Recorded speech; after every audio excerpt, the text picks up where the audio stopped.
Welcome back to the Crochet Crowd. It's this stitch over for a sweater, and we're going to be moving on in this video to prepare ourselves for the next video after this for the attaching process. So throughout this series, what I've not been doing is weaving in my ends.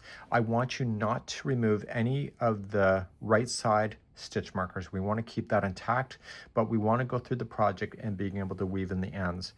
Make sure the right side's facing up when you're looking at it or away, because when you weave in your ends, you want to favor going back and forth across the back side of it and not interfere with the front. And I'll be demonstrating that in a moment. So any of the loose ends that you'll have within your 4 panels, your 2 sleeves and your back and the front, you're going to want to make sure that you are going to get things in. See, this is a different color. I don't necessarily want to weave it into the gray area, but I'm just going to, like this lighter gray, I want to keep it in the same color tone. So I'm just going to weave it up through the edging here. And you want to weave it back and forth a total of 3 times. When you pull it through the first time, don't change the shape of your project by pulling it too tight.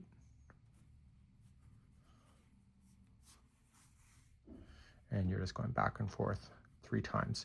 If you separate the plies other than just going between strands, it really does get stuck. And you want to take care of all of your loose ends before you're moving on.